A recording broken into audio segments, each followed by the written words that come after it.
Page 39, please join us.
Good morning, everyone.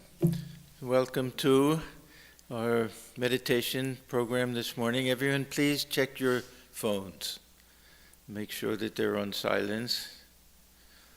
We thought this morning, because we're in between Holy Mother's birthday and Kalpataru, that our two sessions, one would be around Holy Mother and one would be Sri Ramakrishna. So I'll be speaking a little bit about Holy Mother, but I wanted to just say a few words about this process of meditation first. I look upon meditation as a layered process, that we have the main layer, and for those of us who do meditation and japa together, this involves trying to visualize the image of the Ishtadevata, repeating the name of the Ishtadevata, and feeling that divine presence within the heart, and feeling ourselves face to face. Now, what we generally find is that even with all of this, the mind wanders. So there are other layers of things, other things that we can do in our meditation to keep the mind engaged and to deepen and make our meditation more meaningful to us. That we can start to feel that presence of the Ishtadevata within as this infinite absolute reality, this pure consciousness as Brahman. We can feel or imagine the Ishvara aspect of the Ishtadevata, feel the God dwelling within our hearts as our inner guide, as our source of love and comfort and help whenever we're in trouble that we pray to. And we can also think of the human aspect of the Ishtadevata, if it's an avatar, of course, and this divine play and the divine personality and all of the aspects that go together, one combined idea of the Ishtadevata with the personality and all the qualities. So all of these different things give the mind something to dwell on during this time of meditation, when otherwise the mind wanders to other things. So these are all very helpful ways that we can engage the mind. The last one, and this is what I want to focus on now, is what we can call Upadesha. That when we meditate on the Ishtadevata, then we also try to keep in mind the main teachings. What are the teachings that we have? When we get to Sri Ramakrishna and Holy Mother, we don't find tremendous difference between the two of them naturally, but slightly maybe some emphasis from Holy Mother that's a little bit different from Sri Ramakrishna. There was no conflict, of course, but what I wanted to do was read Holy Mother's advice to householders. This is from Swami Chaitanandaji's book, Sri Sharada Devi and Her Divine Play, on page 664. So I'll read this. We'll have the first meditation session that'll go to 11:45. And then Swami Bhaswanandaji, he'll have a reading on Sri Ramakrishna, and that will go until 12:30. That will be the end of the session this morning.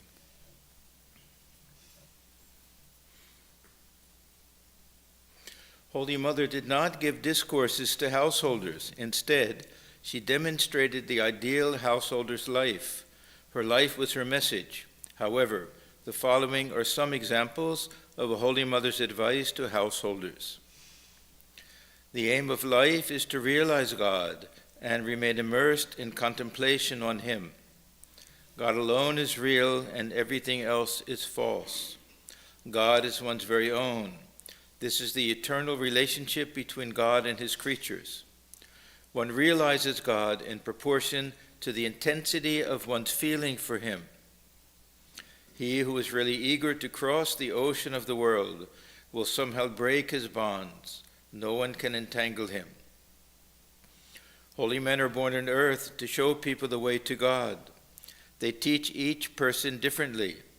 There are many paths leading to the same goal. Therefore, the teachings of all the saints are true. The path leading to Brahman is very difficult. It is quite natural for a man to forget God. Therefore, whenever the need arises, God becomes incarnated on earth and shows the path by practicing spiritual disciplines Himself. This time, too, God has shown the example of renunciation. Many think of God only after receiving blows from the world, but blessed indeed is he who can offer his mind like a fresh flower at the feet of the Lord from his very childhood. One should practice renunciation in youth. In old age, the body deteriorates and loses strength. The mind does not possess vigor. Is it possible to do anything then? Today the human body is, tomorrow it is not. Even the shortest span of life is beset with pain and misery. He who is able to renounce all for God's sake is a living God. It is the body that changes. The Atman always remains the same. Lust and gold must be renounced. The Master used to say, I can cover the whole village of Kamarpukur with gold, but what good will that do? Everything is transitory. Husband, wife, even this body. These are the great shackles of Maya. Unless you can free yourself from these shackles, you will never be able to cross to the other shore. Attachment to the body, this identification of the self with the body, must go. What is this body after all, my child? It is nothing but 3 pounds of ashes when it is cremated. However strong or beautiful this body may be, it ends up in those 3 pounds of ashes. Yet people are attached to it. What Maya? One must experience the effects of one's past actions. None can escape them, but japa minimizes their intensity. For example, a man who, as a result of his past karma, is destined to lose his leg, may instead suffer from the prick of a thorn in his foot. If you love a human being, you will have to suffer for it. He is blessed indeed who can love God alone. There is no suffering in loving God. Be devoted to God and take shelter at his feet. It is enough to remember that there is someone, call him father or mother, who is always protecting you. God is purity itself and cannot be realized without the practice of control of the mind and body. Can anyone destroy lust altogether? A little of it remains as long as one has a body, but it can be subdued, just as a snake can be subdued by means of dust. If you are constantly in contact with objects of enjoyment, you are likely to succumb to their influence. Don't be afraid. In this Kali Yuga, mental sin is no sin. Free your mind from all worries on that score. You need not be afraid. The Master used to say that truthfulness alone is the austerity of the present age. One attains God by holding to the truth. My child, it is good to be active. Bless me that I may work as long as I live. One must always do some work. Only through work can one remove the bondage of work. Total detachment comes later. One should not be without work even for a moment. Work helps one fend off idle thoughts. If one is without work, such thoughts rush into one's mind. Be devoted to God and take shelter at his feet. Blinded by egotism, people think of themselves as independent agents in regard to their work. They do not depend on God. God protects one who relies on him. How little intelligence a man possesses. He may want one thing, but asks for another.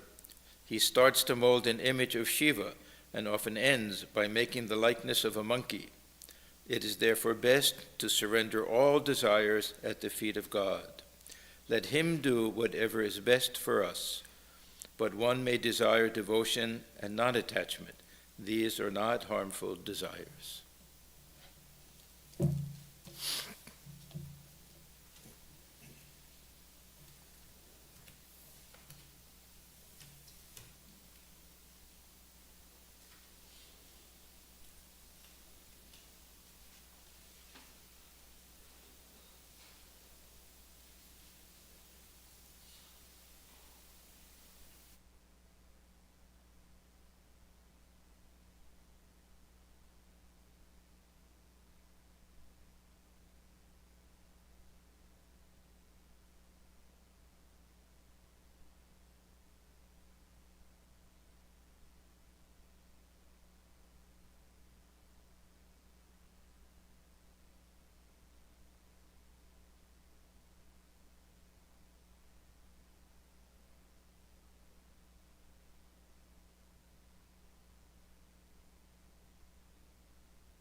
Namaskar.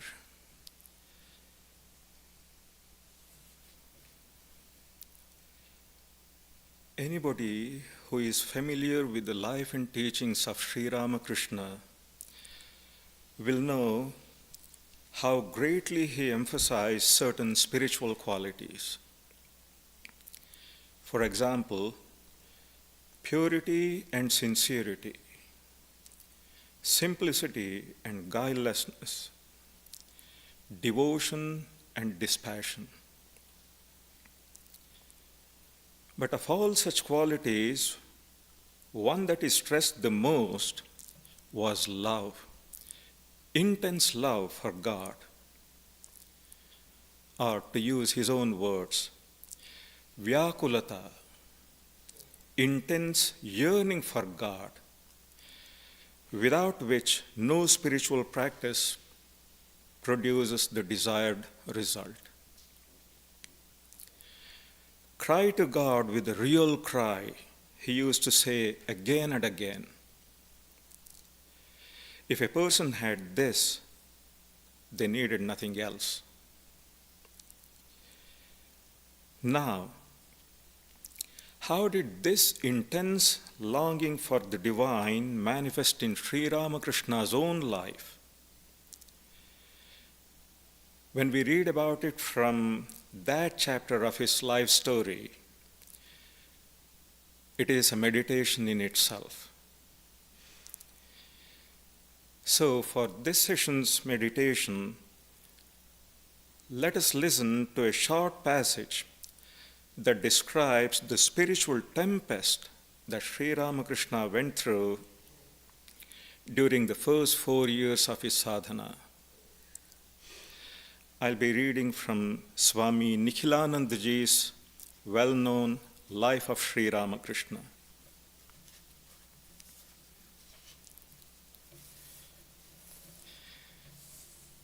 We are now about to enter a new chapter in the life of Sri Ramakrishna.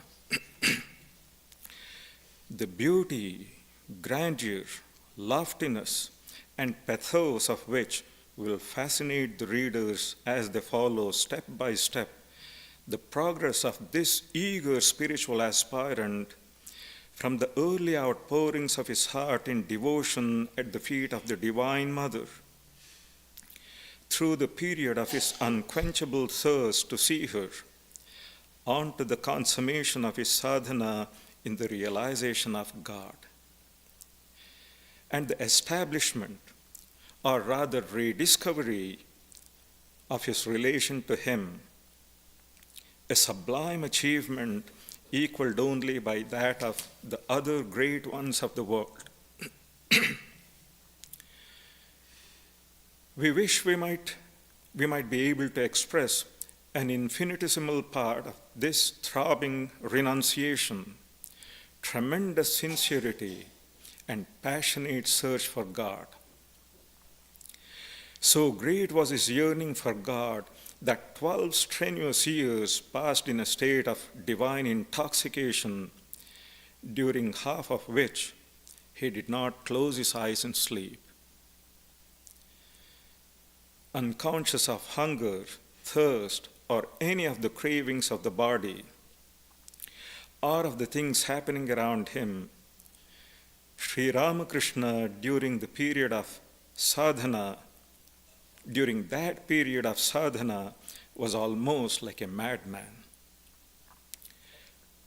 Day after day, month after month, year after year, he was immersed in the depths of that intense spiritual fervor.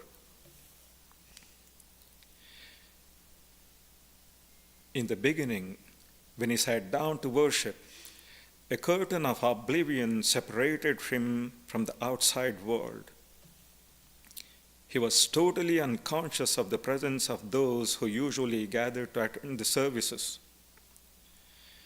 Sometimes he would sit motionless for hours, being recalled with difficulty to ordinary consciousness.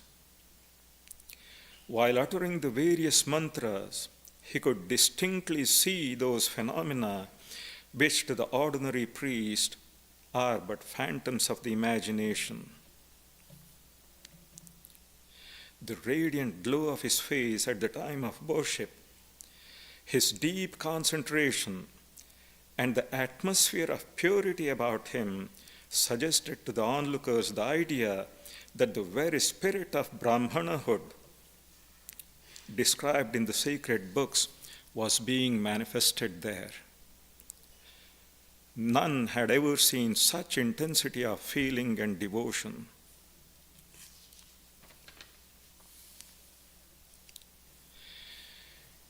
So sensitive was he becoming that he was forced to avoid all contact with so-called worldly people. He passed the quiet hours of the afternoon alone. At night, when everyone was asleep, he would arise and go out, returning after daybreak, with eyes swollen as though with much weeping, or showing the effects of prolonged meditation. To all inquiries as to where he had been, he gave evasive answers. The plot of land lying to the north of the temple, where Sri Ramakrishna passed long years in meditation and asceticism, now known as the Panchavati, was not then as it is now. It was a dense jungle of low, uneven land, thickly grown with shrubs and prickly plants, where the sunshine scarcely ever penetrated. Its having been a graveyard kept people at a respectful distance, and none had ever dared to explore it. Sri Ramakrishna chose this place for his spiritual practices and used to spend his afternoons and nights in meditation in the shade of a large amalaka tree that grew there.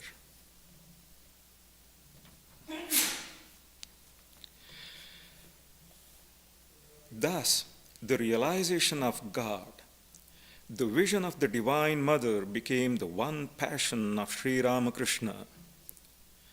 Strange was the method of worship of this most wonderful devotee. The singing of devotional songs composed by such devotees as Ram Prasad and Kamalakanta of Bengal was one of its salient features. They seemed to open the floodgates of his heart, and he would weep profusely like a child, sore at heart at separation from its mother. O Mother, where art thou? Reveal thyself to me. Ram Prasad saw thee and obtained thy divine grace.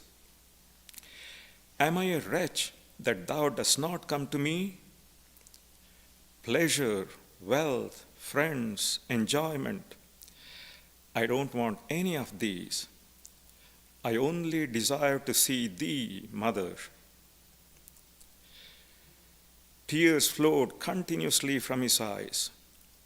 The day would pass, and when the peal of evening bells in the temple announced the close of day, he would become sadder still and cry, "Another day is spent in vain, Mother, for I haven't seen thee. Another day of this short life has passed, and I haven't realized the truth." He would often rub his face against the ground in his agony. His plaintive moans would attract crowds of people who whispered to one another, "Poor young man, has he really lost his mother?" His pathetic cries move one to tears. In another mood, he would sit before the image of Kali and say to her, "Art thou true, Mother? Or is it all a fiction of the mind, mere poetry without any reality? If thou dost exist, why can I not see you?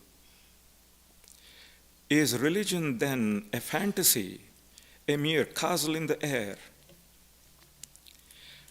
Scarcely would these words pass his lips when, in a flash, he would recollect the lives of Ram Prasad and other devotees who actually saw God in this very life. No, she can't be a mere freak of the human imagination, the young worshipper would think. There are people who have actually seen her. Then why can't I see her? Life is passing away. One day is gone, followed by another, never to return. Every day I am drawing so much nearer to death. But where is my mother? The scriptures say that there is only one thing to be sought in this life, and that is God. Without him, life is unbearable, a mere mockery.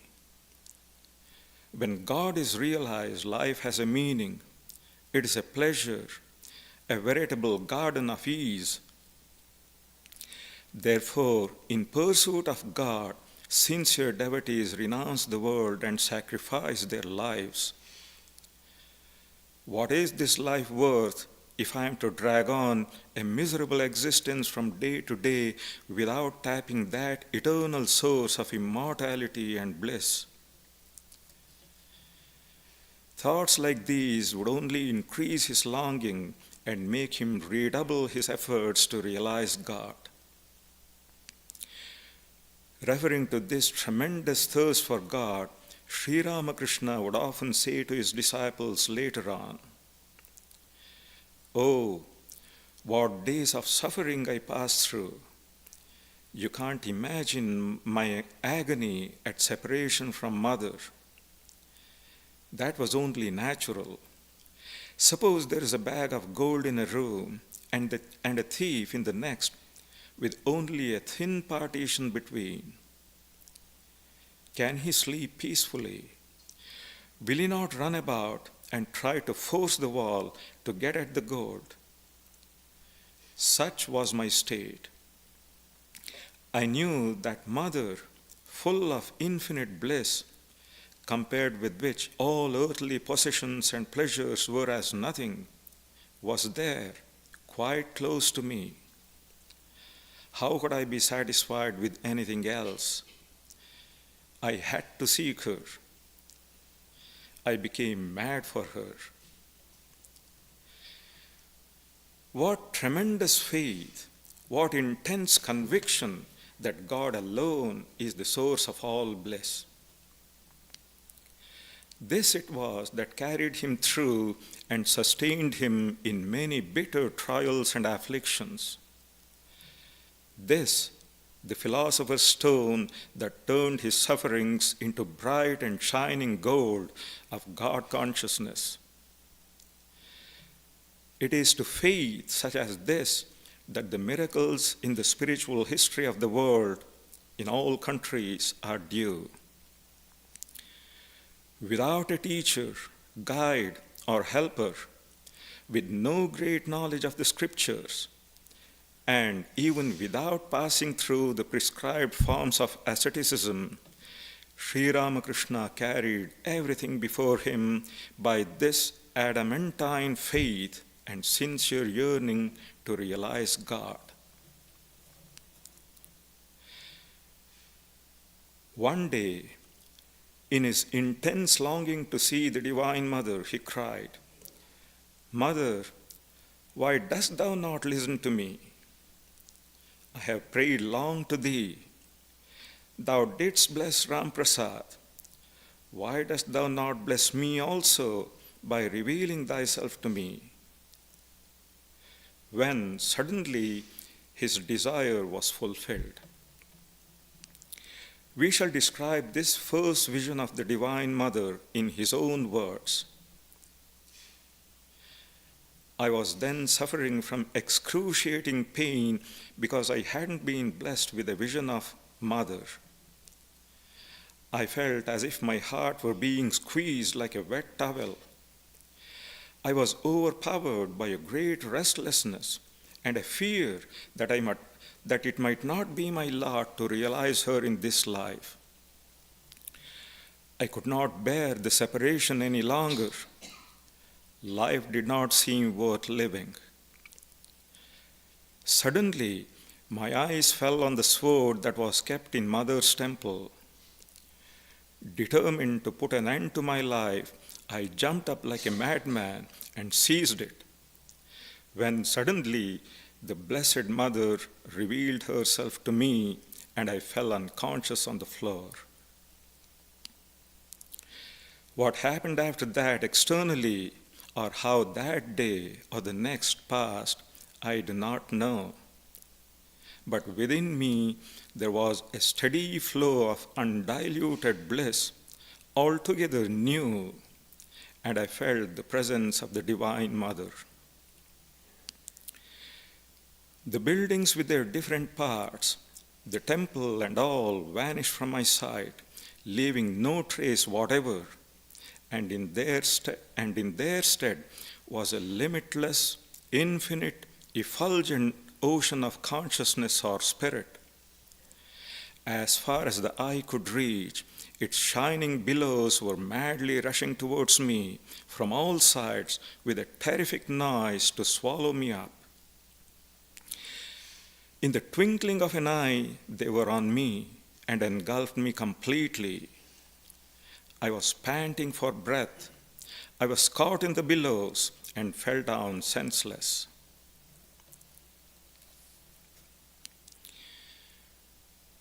From this time on, Sri Ramakrishna's constant prayer was that he might have a repetition of this vision. Sometimes his desire would become so intense that he would roll on the ground, crying, "Mother, be gracious unto me and reveal thyself once more." He would cry so bitterly that people gathered about him to see. I scarcely realized their presence. The master afterwards said, "They looked more like shadows or painted pictures than real objects." And I did not feel the least abashed at displaying my feelings before them. But the moment I lost outward consciousness in a paroxysm of pain at separation from Mother, I would see her standing before me in her matchless radiant form, granting boons to her devotees and bidding them to be of good cheer. I used to see her smiling, talking, consoling, or teaching me in various ways.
Shanti, Shanti, Shanti.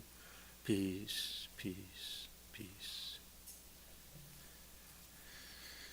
I'd like to thank everybody for maintaining such nice silence. And also, we wish all of you a very happy New Year coming up. We will have our New Year's Eve program starting at 11 o'clock on the 31st, Tuesday night. Those of you who can come, please come. We meet in the shrine at 11 and have a reading from the great master about the Kalpataru day. And then the next morning at 11 we'll have our puja.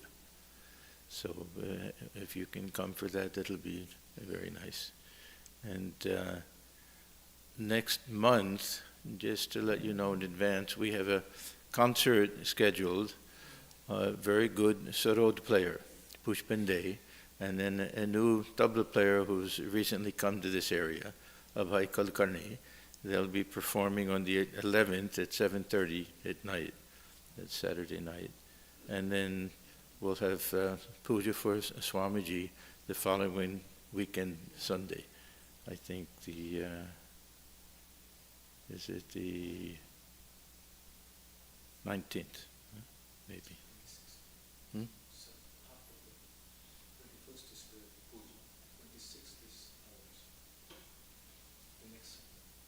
The next Sunday, 26th. Okay, 26th. So we invite everyone now to join us for some refreshments in the basement. Thank you for coming.